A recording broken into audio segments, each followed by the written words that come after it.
another touch. Don't wanna start another fire. Don't wanna know another kiss. Shalom. Selamat hari Minggu Bapak Ibu Saudara. Kiranya Tuhan kita memberkati kita sekalian. Saya akan sampaikan firman Tuhan khotbah kebaktian minggu ini. Kalau Bapak Ibu Saudara berkenan mensubscribe channel ini, saya sangat berterima kasih.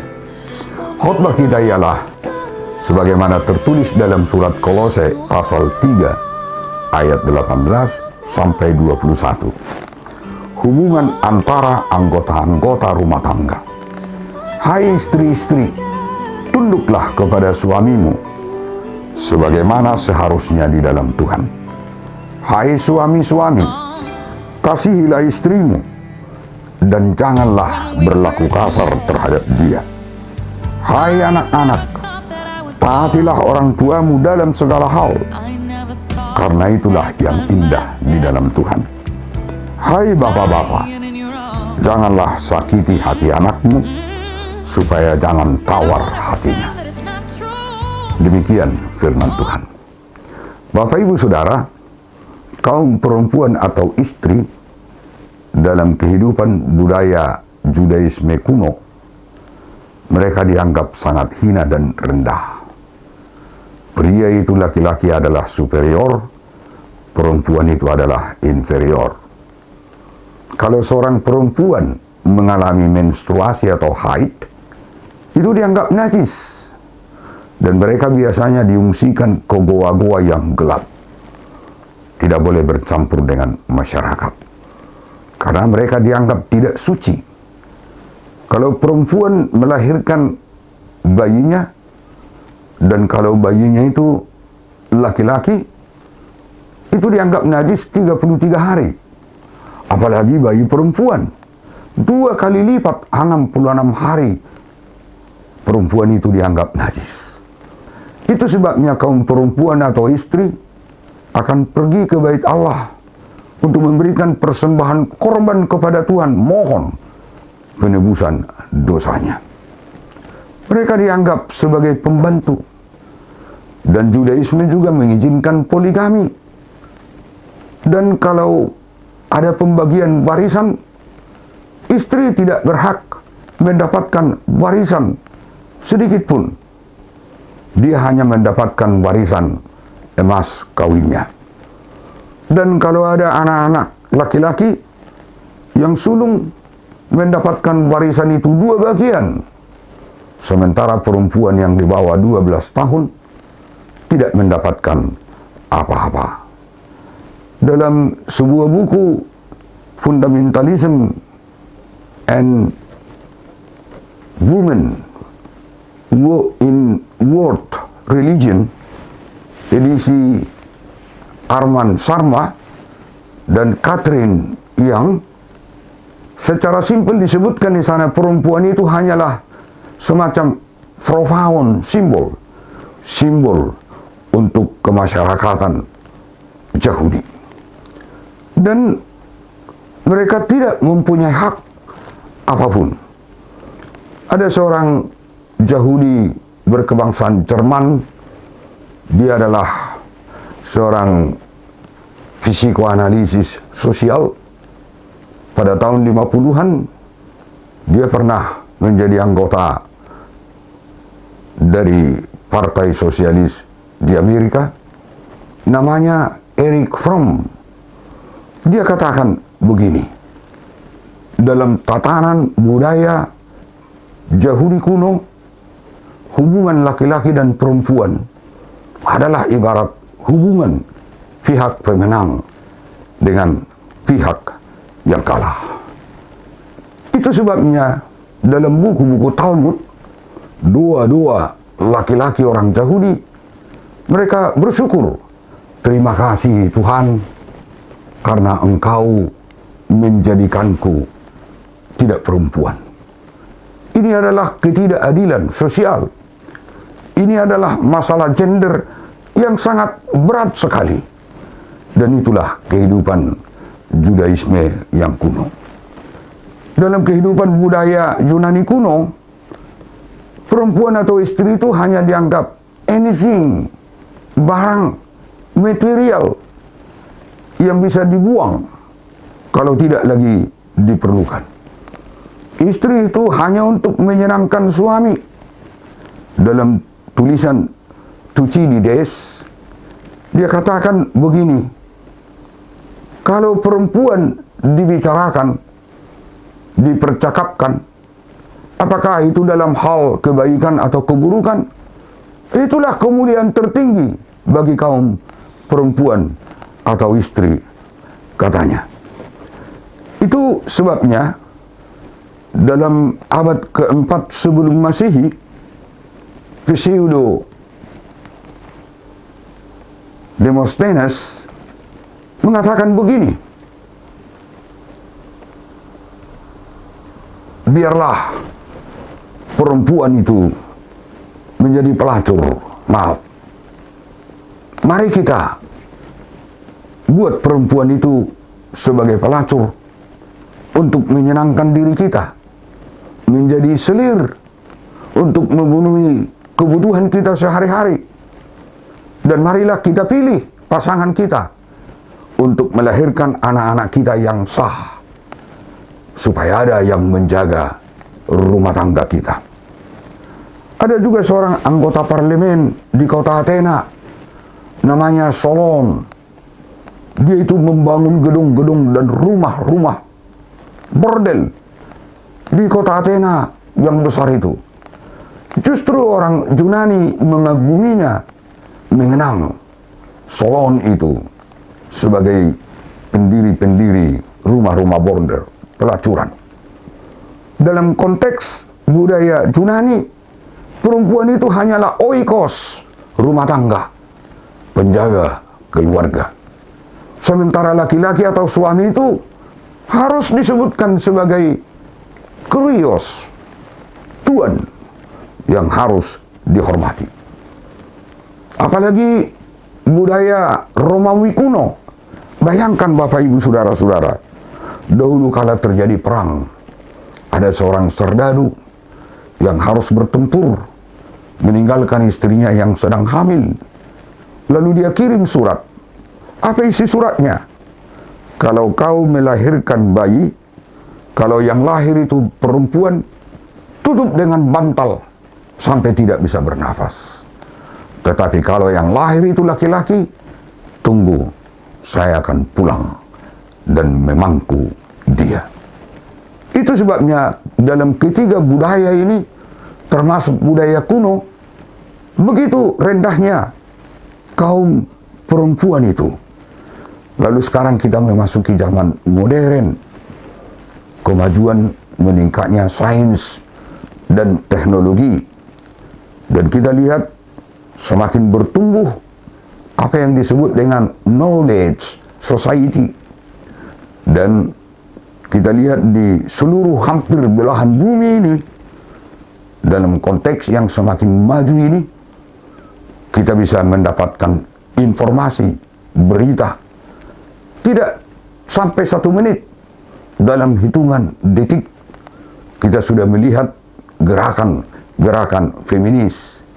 Katakanlah bumi ini adalah semacam global village yang bisa ditempuh, bisa diketahui dalam waktu singkat. Ada gerakan-gerakan gender, perjuangan gender, kritik feminis, dan lain sebagainya. Sehingga agama juga turut mengalami sebuah transformasi. Pandangan-pandangan teologis tentang kaum perempuan semakin ditingkatkan, bahwa laki-laki dan perempuan itu adalah sama-sama ciptaan Tuhan. Mereka adalah makhluk manusia yang setara. Tidak ada yang lebih tinggi, sementara yang lain lebih rendah. Pada tahun 2012, bayangkan Bapak Ibu Saudara, akibat daripada kemajuan ini, teknologi dan ilmu pengetahuan, pemahaman teologis, dan berbagai pandangan sosial. Di Yunani yang saya sebutkan tadi, sudah ada 59,5% kaum perempuan yang pendidikannya rata-rata di atas sekolah menengah. Tahun 2013, anggota parlemen Yunani tercatat sudah ada 20%.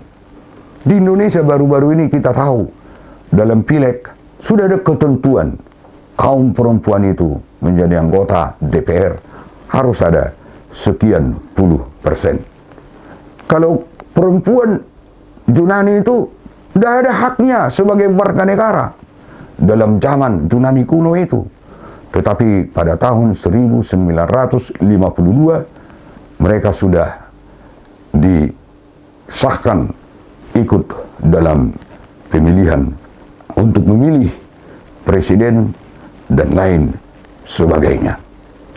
Itulah perubahan-perubahan akibat kemajuan, pemahaman-pemahaman yang baru, transformasi dalam bidang keagamaan, terutama dalam bidang teologi, terutama dalam hal gender. 2000 tahun yang lalu, tentunya kehidupan Yunani kuno, Judaisme kuno, Romawi kuno itu masih sulit dilepaskan dari kehidupan kekristenan. Tentang suami, tentang istri, tentang anak-anak. Dalam budaya Romawi, anak-anak itu bisa dijual menjadi budak, bahkan dibunuh. Ada satu hukum, patria potestas, suami atau bapak memiliki privilege untuk melakukan apapun terhadap anak-anaknya. Paulus mau menyoroti 4 hal. Bagaimana istri terhadap suami, bagaimana suami terhadap istri, bagaimana anak-anak terhadap orang tuanya, dan bagaimana bapak-bapak terhadap anak-anaknya.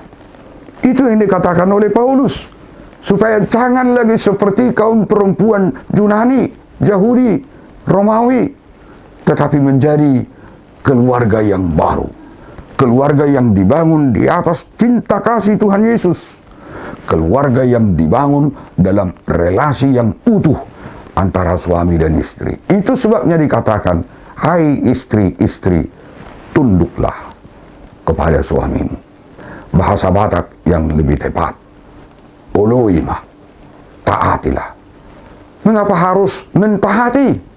Karena itulah yang seharusnya di dalam Tuhan.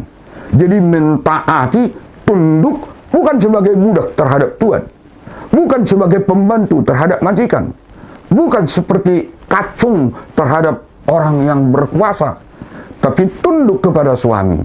Karena itulah yang seharusnya di dalam Tuhan. Dengan kata lain, keluarga itu adalah keluarga yang didasarkan kepada hukum-hukum Tuhan. Demikian juga suami. Suami tidak boleh berlaku kasar terhadap istri. Disebutkan dalam terjemahan King James, don't be bitter them. Jangan lukai hati mereka. Bitter itu pahit. Kalau perlakuan suami yang kasar, perkataan yang tidak baik, apalagi tindakan secara fisik, itu bukan hanya melukai, tapi itu membuat kepahitan dalam hati istri tersebut. Itu sebabnya Paulus mengatakan yang pertama, hai suami-suami, kasihilah istrimu. Jangan berlaku kasar terhadap mereka. Lalu terhadap tugas anak-anak, menghormati orang tua. Sebab itulah yang indah di dalam Tuhan. Bukan indah di dalam konsep-konsep duniawi. Bukan indah dalam ukuran norma duniawi. Tapi dalam ukuran Tuhan. Indah di dalam Tuhan itu berarti menjadi suatu norma dari sorga. Norma dari kekuatan Tuhan yang supranatural itu. Indah itu bukan mencakup beautiful, bukan hanya nice, bukan hanya luar biasa extraordinary, tapi indah itu adalah suatu tatanan yang rukun antara bapa, istri, dan anak-anak. Itu sebabnya dalam ayat 21 ini, hai bapak-bapak, jangan sakiti hati anakmu, supaya mereka jangan tawar hati. Martin Luther ada istilah yang dia sampaikan, itu Haustafel, peraturan, sebuah instruksi keluarga, instruksi terhadap suami, terhadap istri, terhadap anak-anak, terhadap bapak, terhadap anak-anaknya. Tapi namun demikian, kenyataan dalam peradaban modern ini juga banyak kaum perempuan yang dilecehkan, tidak dihormati, tidak dihargai. Sebentar Bapak Ibu, kalau kita mendengarkan alunan nyanyian dari Christina Ferry, nyanyiannya yang berjudul Human, itu seperti sebuah pernyataan kaum wanita terhadap kaum pria atau laki-laki. Dalam lirik lagu-lagu itu dia katakan, saya bisa bernafas, saya bisa menggigit bibir, saya bisa terjatuh dan berdarah, saya bisa melakukan ini, menjadi good machine, menjadi mesin yang baik, bekerja. Pokoknya apapun akan kulakukan demi engkau yang nomor satu. Maksudnya laki-laki. Tapi ternyata laki-laki itu menyakitinya, sehingga hatinya seperti disilet oleh pisau yang sangat tajam. Kalau boleh kita dengarkan penggalan nyanyian itu dari Christina Ferry. I can hold my breath, I can bite my tongue, I can stay awake for days if that's what you want. Be a number one. I can fake a smile, I can force a laugh, I can dance and play the part if that's what you ask. Give you all I am, I can do it, I can do it, I can do it.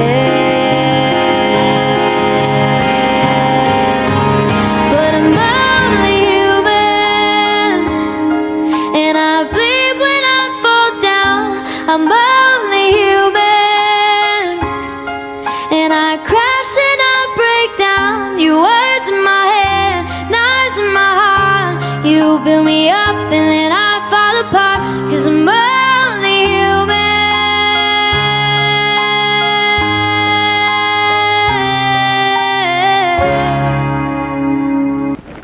Bapak Ibu, saudara-saudara, namun kenyataan yang kita hadapi sekarang tidak sesuai dengan apa yang diharapkan.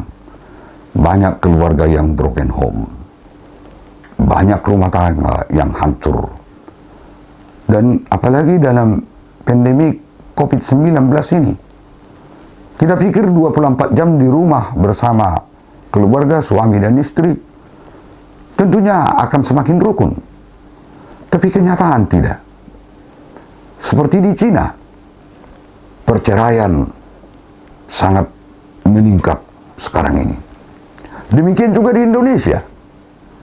Ini catatan dari Lembaga Pengadilan Agama. Di Indonesia tahun 2018, angka perceraian 375.714 pasang. Lalu meningkat hampir dua kali lipat tahun 2019, 604.997 pasang. Lalu juga tahun 2020 ini, dalam hitungan sampai bulan Mei, angka itu semakin meningkat, dampak daripada pandemi COVID-19. Inilah tantangan kita. Gereja, jemaat mininya adalah keluarga, yaitu suami, istri, dan anak-anak. Itulah contoh.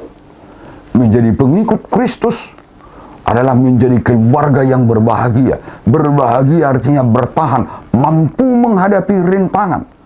Berbahagia maksudnya ialah setara, mampu menghormati, menghargai, bukan hanya mengasihi istri. Mengasihi itu bukan dalam konteks seksual, tetapi mengasihi itu adalah dalam konteks melindungi. Suami menjadi protektor. Tapi bukan hanya menjadi protektor. Suami itu bisa mengerti dan bisa menerima kekurangan ataupun kelebihan istri. Demikian sebalik-baliknya.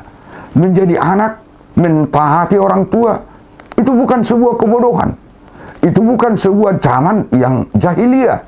Tetapi mentaati orang tua, itu sama dengan mentaati Tuhan. Karena orang tua adalah fikar Tuhan di tengah-tengah keluarga. Marilah Bapak Ibu Saudara-saudara, kita menjadi keluarga yang berbahagia. Kita bangun bukan di atas harta, bukan di atas emas, bukan pula di atas ilmu pengetahuan dan teknologi, tapi kita bangun di atas dasar yang kokoh yang sudah Tuhan berikan dan sudah Tuhan Yesus terangkan kepada kita, yaitu kasih, penghormatan, dan penghargaan. Selamat hari Minggu Bapak Ibu. Jangan lupa subscribe channel ini. I can do it, but I'm only human, and I bleed when I fall down. I'm only human, and I crash and I break down. Your words in my head, knives in my heart. You build me up and then I fall apart, 'cause I'm only